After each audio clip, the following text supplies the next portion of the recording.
Sa kuha ng CCTV ng San Jacinto National High School noong February 22, makikitang sinipa-sipa at pinaglaruan ng ilang estudyante ang bungo ng tao na natagpuan sa loob ng palikuran ng paaralan. Natukoy na ng otoridad kung kanino ang bungo. Mula raw ito sa labi ni Martina Lagit na pumanaw noong 2007 sa edad na 78 dahil sa sakit na abdominal aneurysm.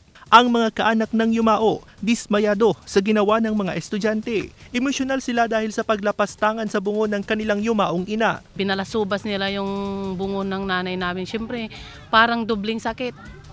Kasi kahit na gano'n na matagal na namatay, masakit pa rin nanay namin. Siya yung nagbigay ng buhay sa amin. Tapos gano'n na makikita mo sa social media na tinapastangan nila. Pinuntahan ng Balitang Amyanan ng sementeryo kung saan nakalibing ang labi ng kanilang ina.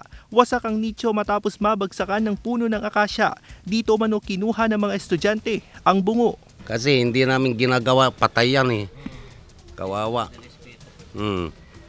Yung kako, wag nilang sisipain yung na yan. Samantala, natukoy ng pagkakakilanlan ng 10 estudyante na umunoy nasa likod ng pagdadala ng bungo sa paaralan. Nasa grade 7 hanggang grade 10 ang mga estudyante na hindi na muna pinangalanan. Dahil sa insidente, inilipat na mga sangkot na estudyante sa Open High School. Palagi ko kasing sinasabi sa kanila yung discipline.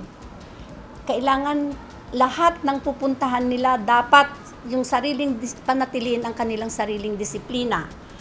Kasi kung wala silang sariling disiplina, magiging salot sila sa lipunan. Kasama si Wilson C. Ako si Russell Simorio, naghahatid ng Balitang Amyanan.